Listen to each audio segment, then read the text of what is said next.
سورہ بقرہ کی آیت نمبر 142 سے ابتدا ہے۔ اعوذ باللہ من الشیطان الرجیم، بسم اللہ الرحمن الرحیم۔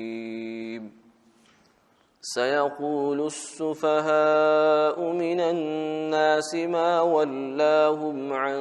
قبلتهم التي كانوا عليها قل لله المشرق والمغرب يهدي من يشاء إلى صراط مستقيم وَكَذَلِكَ جَعَلْنَاكُمْ أُمَّةً وَسَطًا لِتَكُونُوا شُهَدَاءَ عَلَى النَّاسِ وَيَكُونَ الرَّسُولُ عَلَيْكُمْ شَهِيدًا وَمَا جَعَلْنَا الْقِبْلَةَ الَّتِي كُنْتَ عَلَيْهَا إلا لنعلم من يتبع الرسول ممن ينقلب على عقبيه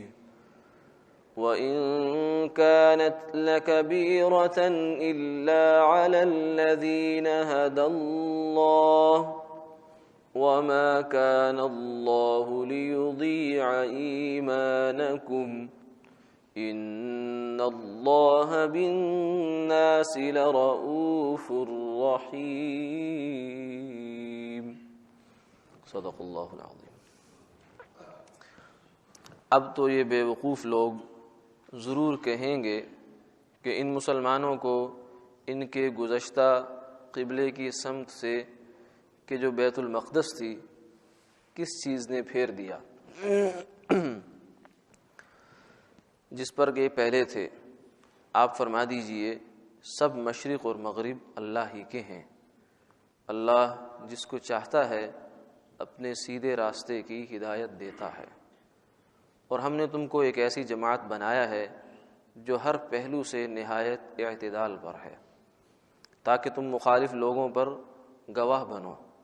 اور رسول خود تمہارے اوپر گواہ ہوں، اور جس سمت قبلہ کو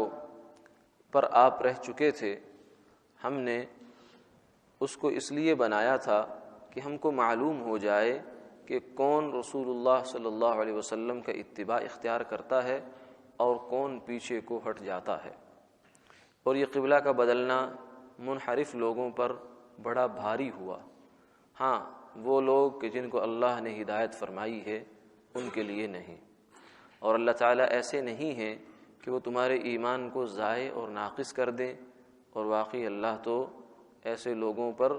بہت ہی شفیق اور مہربان ہیں۔ حضور صلی اللہ علیہ وسلم جب تک مکہ مکرمہ میں تشریف فرما رہے 13 سال تک، جب سے نماز آئی اور آپ نماز ادا فرماتے تھے تو آپ صلی اللہ علیہ وسلم کی جو قبلہ تھا وہ بیت اللہ کو بھی رکھتے تھے سامنے، اور ساتھ ہی بیت المقدس کی طرف بھی منہ کر لیا کرتے تھے، کیونکہ گزشتہ انبیاء جتنے بھی آئے تھے ان کا قبلہ بیت المقدس تھا، لیکن کعبۃ اللہ اس کی عظمت بہت زیادہ ہے، جیسا کہ پچھلے 2 رکوع کے اندر ہم نے دیکھا کہ اللہ تعالیٰ نے اس کا خاص طور سے تذکرہ فرمایا کہ ابراہیم علیہ السلام جیسے جلیل القدر پیغمبر کہ جن کو ہم نے اتنا بڑا رتبہ اور شرف بخشا تھا کہ ان سے اللہ نے اس گھر کو بنوایا ہے، اور یہ تعمیر ثانی ہے۔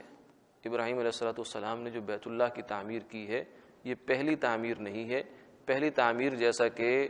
احادیث میں آتا ہے کہ فرشتوں نے بیت اللہ کی تعمیر کی تھی، اس کے بعد پھر وہ مرور زمانہ کی نظر ہو گیا، پھر ابراہیم علیہ السلام نے اس جگہ اللہ کے حکم سے اور وحی اور رہنمائی سے دوبارہ بیت اللہ کو تعمیر کیا۔ ایک حدیث پاک میں آتا ہے کہ سب سے پہلے جو گھر اللہ کا بنا ہے وہ بیت اللہ ہے، اس کے بعد مسجد اقصیٰ بنی ہے، تو بیت المقدس جو تھا وہ مسجد اقصیٰ ہے۔ یہ قبلہ انبیاء علیہ الصلوۃ والسلام کا ایک زمانے تک رہا، لیکن بیت اللہ جو ہے اس کو اللہ تعالیٰ نے یوں سمجھیے کہ آپ صلی اللہ علیہ وسلم کے لیے ایک نعمت اور ایک خاص تحفہ سنبھال کر رکھا تھا کہ یہ امت محمدیہ صلی اللہ علیہ وسلم کو یہ قبلہ دیا جائے گا۔ تو آپ صلی اللہ علیہ وسلم کی ذاتی دلچسپی بھی تھی اسی سے کہ بیت اللہ جو ہے وہ قبلہ ہو۔ ابراہیم علیہ الصلوۃ والسلام کی بھی یہاں جو ایک بہت بڑی مناسبت اس گھر سے اور اس کے آس پاس جو مناسک ہیں ان سے تھی، اور انبیاء علیہ الصلوۃ والسلام بھی فرمایا کہ جنہوں نے بہت سارے انبیاء علیہ الصلوۃ والسلام ایسے ہوئے کہ جو حج کے لیے بیت اللہ آئے ہیں۔ موسیٰ علیہ الصلوۃ والسلام بھی، حتیٰ کہ آپ نے ایک موقع پر فرمایا کہ مجھے یوں لگ رہا ہے جیسے موسیٰ علیہ الصلوۃ والسلام یہ میرے سامنے سے لبیک اور تلبیہ پڑھتے ہوئے گزر رہے ہیں۔ تو بیت اللہ کو ایک مرکزیت اور مقام تو حاصل تھا، لیکن جب مدینہ منورہ میں آپ صلی اللہ علیہ وسلم ہجرت کر کے تشریف لے گئے تو 17 مہینے تک، تقریباً 1.5 سال تک جو قبلہ ہے وہ بیت المقدس کر دیا گیا کہ بیت المقدس کی طرف، مسجد اقصیٰ کی طرف، فلسطین کی طرف منہ کر کے نمازیں پڑھی جائیں۔ مسلمان پڑھتے رہے۔ تو اس میں جو مقصود تھا وہ یہود کی تالیف قلب بھی تھی کہ یہود جو ہے ان کے ہاتھ یہ خام خواہ کا پراپیگنڈا نہ آئے کہ یہ تو بالکل ہی کوئی نئی دین لے کے آئے ہیں جو پچھلے انبیاء علیہ الصلوۃ والسلام کے ساتھ اس کی کوئی مناسبت نہیں ہے، بلکہ جو کہ دراصل مناسبت موجود تھی اسی کا یہ اظہار تھا، کیونکہ دین جیسا کہ ہم نے پیچھے دیکھ لیا، دین تو تمام کے تمام انبیاء علیہ الصلوۃ والسلام کے درمیان قدر مشترک ہے۔ ہاں اس کی تفصیلات میں فرق اور تفاوت ہے، تو اس کی علامت جو ہے وہ قبلہ ہے۔ تو 17 مہینے تک قبلہ بیت المقدس کی طرف رہا، یہ پیغام دینے کے لیے اور اس چیز کو بیان کرنے کے لیے، واضح کرنے کے لیے کہ مسلمانوں کا جو دین ہے یہ کوئی نیا دین نہیں ہے، یہ گزشتہ انبیاء علیہ الصلوۃ والسلام کی ہدایت کا اور ان کے لائے ہوئے پیغام کا ہی ایک تسلسل ہے۔ 17 مہینے کے بعد آپ صلی اللہ علیہ وسلم کی خواہش پر، جیسا کہ آگے آیات میں ہم دیکھیں گے، اللہ تعالیٰ نے قبلے کو بدل دیا۔ جب قبلے کا حکم، تحویل قبلہ کا حکم نازل ہوا تو آپ صلی اللہ علیہ وسلم نے جو صحابی تھے، جب یہ اس چیز کا ایک بہت انتظار تھا، اگلی آیات میں اس کا اشتیاق معلوم ہوتا ہے، قد نری تقلب وجهک فی السماء، کہ ہم آپ کے آسمان کی طرف نگاہ اٹھانے کو دیکھ رہے ہیں کہ آپ چاہتے تھے کہ یہ قبلہ جو ہے وہ ہو جائے، چلیے ہو گیا۔ فولی وجهک شطر المسجد الحرام، اب آپ نماز میں اپنا رخ جو ہے وہ مسجد حرام کی طرف کر لیں۔ تو یہ جب حکم نازل ہوا تو صحابہ کرام رضوان اللہ علیہ مجمعین نے اپنا اس کو تبدیل کیا، اور ایک مسجد مدینہ منورہ میں ابھی بھی ہے، مسجد قبلتین کے نام سے، کہ جس کے 2 محراب ہیں۔ اس میں جب یہ حکم پہنچا، صاحب جو قاصد پیغام لے کر پہنچے، تو اس میں جو نمازی تھے وہ نماز پڑھ رہے تھے، ظہر کی غالباً نماز تھی جو پڑھ رہے تھے۔ تو اس میں جب ان کو یہ حکم ملا کہ قبلہ تبدیل ہو گیا ہے، کیونکہ سب کے ذہن میں پہلے سے ایک اس کا امکان اور توقع چل رہی تھی کہ ہو جائے گا، تو وہ فوراً اسی نماز کے اندر وہ پلٹ گئے، یعنی قبلہ جو ہے وہ جو اس سے شمال اور سے جو ہے بالکل جنوب کی طرف، بالکل مخالف سمت میں پلٹ گئے۔ محدثین نے، شارحین نے اس میں پھر تفصیل لکھی ہے، بعض نے کہا کہ جو ہے وہ جو ہے امام، اس کی تفصیل کیا ہوئی؟ تفصیل یہی ہوئی کہ بظاہر ہر نمازی اپنی جگہ پلٹ گیا، اور امام جو تھے وہ البتہ ان کو جو ہے وہ ایک جگہ سے دوسری جگہ چل کر جانا پڑا، باقی نمازیوں کو چل کر جانے کی ضرورت نہیں ہوئی۔ تو اس مسجد کو مسجد قبلتین کہا جاتا ہے، یعنی ایک ایسی مسجد جس میں ایک ہی نماز جو ہے وہ 2 قبلوں کی طرف پڑھی گئی۔ نماز کا کچھ حصہ بیت المقدس کی طرف پڑھا گیا اور کچھ حصہ اسی نماز کا جو ہے وہ بیت اللہ کی طرف پڑھا گیا۔ تو آپ صلی اللہ علیہ وسلم کا جو مقام مسجد نبوی شریف میں جو محراب تھی وہ بھی پہلے اس طرف ہوا کرتی تھی، اب جو محراب موجودہ ہے جو بیت اللہ کی طرف جنوب کی سمت میں ہے، وہاں سے اس کے بالکل مخالف سمت میں وہ محراب ہوا کرتی تھی۔ اس کی تعیین جو ہے وہ بھی علماء نے کی بھی ہے۔ اللہ جزائے خیر عطا فرمائے ان حضرات کو، ان علماء کو، کہ جنہوں نے یوں سمجھیں کہ مدینہ منورہ کا اور ان جگہوں کا چپا چپا ماپا ہے اور اس کی تعیین کر کے رکھ دی کہ اس جگہ یہ کام ہوا۔ اس محراب کی، اس مصلی کی جگہ بھی جو ہے متعین ہے۔ شیخ عبدالحق محدث دہلوی رحمہ اللہ تعالی بہت بڑے محدث ہوئے، بہت بڑے اللہ والے بھی ہوئے، ہمارے ہندوستان کا جو ہے وہ دہلی میں ان کا وہ مزار وغیرہ ہے۔ انہوں نے اپنی کتاب میں لکھا ہے کہ وہ جو جگہ ہے اس کی اگر آپ تعیین چاہتے ہیں تو اس کے لیے آپ یوں جائیں کہ اسطوانہ عائشہ جو ہے وہ آپ کے جو ہے وہ بائیں طرف ہو، آپ کی پشت کے پیچھے ہو، اور جو باب جبریل ہے وہ آپ کے دائیں کندھے پر ہو، بالکل صحیح سمت میں۔ جب یہ دونوں نقطے آپس میں مل جائیں گے تو آپ عین اس جگہ پہنچ جائیں گے جہاں حضور صلی اللہ علیہ وسلم نے 17 ماہ تک بیت المقدس کی طرف منہ کر کے نماز پڑھی، یہ وہ جگہ ہے۔ تو مسجد نبوی میں بھی جو ہے وہ پہلے ادھر مصلی ہوتا تھا، پھر آپ صلی اللہ علیہ وسلم کا مصلی تبدیل ہوا اور موجودہ قبلہ کی طرف حکم آ گیا اور نمازیں پڑھی گئیں۔ تو یہ جب حکم نازل ہوا تو ظاہر سی بات ہے کہ یہود کے لیے بہت گراں گزرا، جن کے قبلے کی طرف جو تھے وہ، کیونکہ یہود اس کا مس یوز بھی کر رہے تھے، جو قبلے کا ان کی اگرچہ یہ تالیف قلب کے لیے یہ حکم تھا کہ ان کو مانوس ہو جائیں، لیکن وہ مانوس ہونے کے بجائے اس کا غلط استعمال بھی کر رہے تھے، مسلمانوں کو اور کمزور مسلمانوں کو یہ باور کر رہے تھے کہ دیکھو ہمارا دین اچھا ہے، کہ دیکھو تمہیں بھی ادھر اسی قبلے کی طرف منہ کر کے نماز پڑھنے کا حکم دیا جا رہا ہے۔ تو یہ جب اللہ نے حکم بدل دیا تو اب جناب انہوں نے الٹی جو ہے وہ فرقی چلا دی، انہوں نے کہا کہ یہ کیا بات ہو گئی، کیا وجہ ہے کہ مسلمانوں کا قبلہ کیوں تبدیل کیا گیا۔ یہ انہوں نے مسلمانوں کے ذہن میں یہ اشکال ڈالنا شروع کیا کہ یہ تو کوئی سمجھ میں نہ آنے والی بات نہیں ہے کہ یہ اللہ نے کیسا حکم دے دیا، اچھا بھلا قبلہ جو تھا وہ بیت المقدس کی طرف تھا، اب اٹھا کر ایک دم جو ہے اس کو بیت اللہ کی طرف لے جایا گیا ہے، یہ کیا وجہ ہے، ما واللہ۔ تو یہ جو اشکال اور اعتراض تھا، علماء نے لکھا ہے کہ اسلام پر یا اسلام کے کسی بھی حکم کی جو وجہ تلاش کرنا کہ یہ کیوں ہے، جسے کہتے ہیں لم تلاش کرنا، وجہ تلاش کرنا، یہ عموماً 3 طرح کے لوگ یہ کام کرتے ہیں۔ اکثر عام مسلمان کا وتیرہ تو یہ ہے اسلم، کہ وہ تو اللہ کا حکم آتا ہے سر تسلیم خم کرتا ہے، اسوہ ابراہیمی یہی ہے کہ اللہ کے حکم کے سامنے پھر چون چرا نہ ہو۔ ہاں یہ تو آپ کر سکتے ہیں کہ اللہ کا حکم ہے یا نہیں ہے، لیکن جب اللہ کا حکم ہونا معلوم ہو گیا پھر اب اس کے کو نہ ماننا یا اس کے مزید علتیں تلاش کرنا کہ مجھے پتہ چلے کہ کیوں ہے، یہ مسلمان کا شیوا نہیں ہے۔ تو عام طور سے لوگ جو ایسا کرتے ہیں وہ یا تو اس وجہ سے کرتے ہیں کہ وہ حکم سے جان چھڑانا چاہتے ہیں، یعنی اصل جو کرنے کا کام ہے وہ نہیں کرنا، اس کی بجائے وہ باتوں میں لگنا اور لگانا چاہتے ہیں کہ ہم جو ہے وہ برین سٹارمنگ کرتے رہیں، دماغی جو ہے وہ ورزشیں کرتے رہیں، کرنے کا کام ہم سے نہ ہو۔ اور یا پھر ایسے لوگ ہوتے ہیں کہ جو ہے وہ دوسرے مسلمانوں کو یا لوگوں کو اسلام سے برگشتہ کرنا چاہتے ہیں، وہ یہ کہتے ہیں کہ یہ اسلام جو ہے یہ تو صحیح مذہب نہیں ہے، دیکھو اچھا یہ بتاؤ سود کیوں حرام کیا اسلام نے، اس کے بغیر تو معیشت نہیں چلتی، اچھا یہ بتاؤ شراب کیوں حرام کی،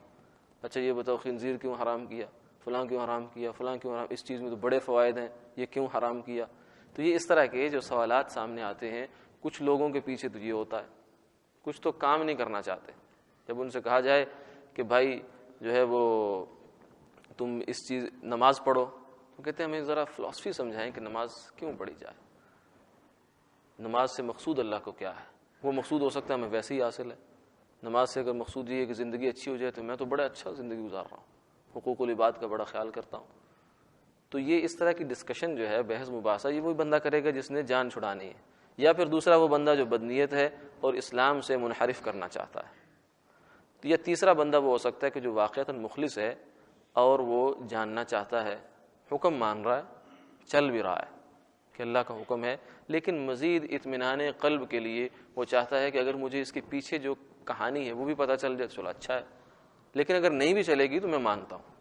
میں یہ نہیں ہے کہ ماننے میں کوئی کوتاہی ہے۔ یہ طبقہ وہ ہے جو ابراہیم علیہ السلام نے بھی ایک جگہ سوال کیا اللہ تعالیٰ سے کہ اللہ جی مجھے دکھا دیجئے کہ آپ مردوں کو کیسے زندہ کریں گے۔ آپ نے فرمایا اولم تؤمن قال بلا ولکن لیطمئن قلبی، اللہ نے فرمایا کہ آپ کو اس پر یقین نہیں ہے، ایمان نہیں ہے کہ میں مردوں کو زندہ کروں گا؟ فرمایا بھلا کیوں نہیں، ایمان نبی سے ہی بڑا ایمان کس کا ہوتا ہے، لیکن فرمایا ولکن لیطمئن قلبی، لیکن مجھے مشاہدہ ہو جائے گا تو مجھے مزید اطمینان اور انشراح اور شرح صدر حاصل ہو جائے گا۔ تو یہ طبقہ بھی ایک ہوتا ہے، لیکن یہ طبقے میں اور دوسرے طبقوں میں فرق یہ ہوتا ہے کہ یہ حکم کے ماننے کو حکمت کے جاننے پر موقوف نہیں کرتے، یعنی جب ہمیں سمجھ میں آئے گا تب ہم مانیں گے، یہ نہیں، یہ کہتے ہیں مانتے ہیں، سر تسلیم خم ہے اللہ کے ہر حکم کے سامنے، لیکن اگر ہمیں وجہ معلوم ہو جائے تو اچھی بات ہے، لیکن اگر نہیں بھی ہوتی تو کوئی بات نہیں۔ تو یہ تین طرح کے لوگ ہوتے ہیں۔ تو یہاں جو لوگ، جن لوگوں نے یہ سوال کیا ہے، اعتراض کیا ہے، یہ وہ جو ہے وہ یہ دو قسم کے لوگ، یا تو وہ کہ جو منافق ہیں اور اصلاً یہود کے مذہب پر تھے، اب وہ جان چھڑانا چاہتے ہیں کہ یہ کیا ہو گیا، پہلے تو ہمارا جو ہے وہ ہم خرما و ہم ثواب چل رہا تھا، مسلمان بھی تھے اور پچھلے مذہب کی جو ہمارے جراثیم ہیں ان کی بھی تسکین ہو رہی تھی، اب جو ہے یہ تو دوسرا معاملہ ہو گیا۔ یا پھر یہودی سے کہ جو مسلمانوں کے دل میں شبہ ڈالنے چاہتے تھے کہ تمہارا مذہب تو صحیح نہیں ہے۔ کیوں صحیح نہیں ہے؟ اگر یہ صحیح مذہب ہوتا تو ایسا عجیب حکم کیسے دے دیا کہ بیت اللہ جو ہے بیت المقدس کو چھوڑ کر اتنے نبیوں کا قبلہ اس کو اس قبلے کی طرف کیوں چلے گئے؟ تو اللہ تعالیٰ نے اس اعتراض کو، حالانکہ ایک اشکال ہے، آج ہم بھی سمجھتے ہیں کہ چلو کوئی اشکال ہے تو اس کا جواب ہونا چاہیے، لیکن اللہ نے عجیب بات کہی، فرمایا سیقول السفہاء، یہ بات بے وقوف لوگ کہہ رہے ہیں۔ بے وقوف لوگ، حالانکہ سوال تو بڑا سمجھداری کی علامت ہوتی ہے، کسی چیز پر کویسچن ریز کرنا یہ تو بڑی سمجھداری کی علامت ہوتی ہے، تو لیکن اللہ نے کہا نہیں، یہ بے وقوفی ہے۔ وجہ کیا ہے؟ وجہ یہ ہے کہ اللہ کے کسی حکم پر اعتراض، جو میں نے عرض کر دیا کہ یہ کیا حکمت جاننا، تو یہاں ان لوگوں کا حکمت جاننا مقصود نہیں تھا، یہ تو یا تو برگشتہ کرنا چاہ رہے تھے یا جان چھڑانا چاہ رہے تھے، اور یہ اسے اعتراض کہتے ہیں، یہ سوال نہیں ہوتا، یہ اعتراض ہوتا ہے۔ تو اللہ کے کسی حکم پر اعتراض کرنا یہ بے وقوفی ہے اصل کے اعتبار سے۔ وجہ کیا ہے؟ وجہ یہ ہے کہ جو اعتراض کرنے والا اعتراض کر رہا ہے وہ اپنے خیال میں اپنے آپ کو بڑا سمجھدار سمجھتا ہے کہ میری عقل ایک معیار ہے، ایک میزان ہے، ایک سٹینڈرڈ ہے، تو اس پر یہ بات فٹ نہیں ہو رہی، حالانکہ اس کی عقل کیا ہے۔ شیخ عبدالعزیز رحمہ اللہ تعالیٰ نے تفسیر عزیزی میں سورہ ملک کی تفسیر میں لکھا کہ اللہ تعالیٰ نے عقل کو پیدا کیا نا، یہ عقل اللہ کی مخلوق ہے، عقل اللہ کی مخلوق ہے، اسی لیے اللہ کی ذات عقل کی گرفت میں نہیں آ سکتی، کہ خالق مخلوق کی گرفت میں کیسے آ سکتا ہے؟ تو عقل کو جو پیدا کیا ہے تو اس کے 100 حصے کیے، اس کے 99 حصے جناب نبی پاک صلی اللہ علیہ وسلم کو اللہ نے عطا فرمایا، اور ایک حصہ ساری مخلوق میں بانٹ دیا۔ جتنے سائنسدان، جتنے دانشور، جتنے مفکر، جتنے ادھر ادھر فلاں فلاں، یہ سب جتنے بھی ہیں یہ اسی ایک حصے میں سے پتہ نہیں کتنا کروڑواں، اربواں، کھربواں حصہ ان کے پاس ہے، اور اس ایک حصے کے بل بوتے پر یہ اعتراض کر رہے ہیں کہ ہمیں یہ چیز سمجھ میں نہیں آتی۔ اللہ حکم دے رہے ہیں، اس کے حبیب صلی اللہ علیہ وسلم اس حکم کو بیان کر رہے ہیں، سامنے لا رہے ہیں، اور یہ کہتے ہیں مجھے سمجھ میں نہیں آتا۔ یہ تو ایسا ہی ہے جیسے ایک لطیفہ مشہور ہے کہ ہارون الرشید کے 2 بیٹے تھے، مامون اور امین، ان میں سے آپس میں ان کی لڑائی ہوئی، تو مامون نے امین کو قتل کر دیا۔ بادشاہت الملک حقیم، کہتے ہیں بادشاہت جو ہوتی ہے اس کی کوئی کسی سے رشتہ داری نہیں ہوتی، یہ سگوں کا خون کروا دیتی ہے، یہ ایسی ظالم چیز ہوتی ہے کرسی۔ تو اس نے مار دیا اس کو۔ تو ایک دن وہ گلی سے جا رہا تھا تو ایک بھنگی جو تھا، وہ کوڑا اٹھانے والا، وہ ایک دوسرے کے ساتھ کوئی آپس میں تبصرہ کر رہا تھا۔ وہ کہہ رہا تھا یار جس دن سے مامون نے اپنے بھائی امین کو مارا ہے نا، اس دن سے میری نظر سے گر گیا ہے۔ وہ بادشاہ ہے اور یہ گلی کا جو بالکل کم حیثیت ہے، کہتا ہے اس دن سے میری نظر سے گر گیا ہے۔ بھئی تیری کون سی نظر اور اس سے کون گرا؟ کوئی بندہ کچھ تو حساب کرے۔ تو تمہاری کیا عقل، اور اس پر تم اللہ کے حکم کو تولتے ہو۔ علامہ ابن خلدون رحمہ اللہ نے لکھا ہے کہ بھائی یہ ٹھیک ہے، عقل ایک پیمانہ ہے، لیکن ہر پیمانہ ہر چیز کو تولنے کے لیے نہیں ہوتا۔ تم سونار کے جو باٹ ہیں، سونار کے جو پیمانے ہیں سونے کو تولنے کے لیے، اس پر پہاڑ کو لا کے رکھ دو، 22 ویلر ٹرالا جائے، اس کو اس پر لا کر کھڑا کرو، وزن کر، وہ بیچارہ کیا کرے گا؟ وزن کیا کرے گا؟ وہ تو اپنے جان ہی نہیں بچا سکتا۔ تو اللہ کے حکم جو ہیں وہ انسان اس کو کیا سمجھے؟ کہ اب ہر آدمی یہ چاہے کہ اللہ کا ہر حکم جو ہے وہ میری عقل میں آ جائے. بھائی تم سے بڑی عقلیں ہیں، امام غزالی ہیں، امام رازی ہیں، شاہ ولی اللہ ہیں، مجدد الفسانی ہیں، اتنی بڑی عقلوں والے لوگ ہو گزرے ہیں، انہیں تو شریعت کے کسی حکم پر اعتراض نہیں ہوا، ان کی تو عقل میں سب کچھ آتا گیا، تمہاری میں نہیں آ رہا. تو مسئلہ لگتا ہے کہ حکم میں نہیں ہے، اس کے جو پیمانہ ہم فٹ کر رہے ہیں شاید مسئلہ کچھ یہاں ہے. تو اس لیے فرمایا کہ یہ جو لوگ دین کے ایک حکم پر اعتراض کرتے ہیں یہ عقل مند نہیں ہے. سیقول السفہاء، یہ بے وقوف لوگ ہیں. قل للہ المشرق والمغرب، بنیادی بات یہ اللہ نے ایک حاکمانہ جواب دیا، ایک آگے حکیمانہ جواب ہے. آج کے درس میں حاکمانہ جواب فرمایا کہ تم کون ہوتے ہو؟ مشرق مغرب اللہ کا ہے، وہ قبلہ ادھر کو بنائیں ادھر کو بنائیں، جس چیز کو کہہ دیں آج کے بعد یہ قبلہ ہے وہی قبلہ ہے، کیونکہ اللہ نے کہہ دیا نا، اصل تو اللہ کا حکم ہے. یہدی من یشاء الی صراط مستقیم. فرمایا کہ یہ جو اس طرح کے لوگ ہیں یہ اسی اکھاڑ پچھاڑ میں لگے رہیں گے، شریعت پر اعتراض اشکال کرتے رہیں گے. جو اصل پہنچنے والے ہیں وہ حکم کو مان کر منزل پر پہنچ جائیں گے، اور وہ صحابہ کرام تھے. یہدی من یشاء الی صراط مستقیم، وہ حکم کو مانیں گے اور مان کر بھاگتے ہوئے جنت میں چلے جائیں گے. یہ ان کے ابھی بحث مباحث ختم نہیں ہوگا. وآخر دعوانا الحمدللہ.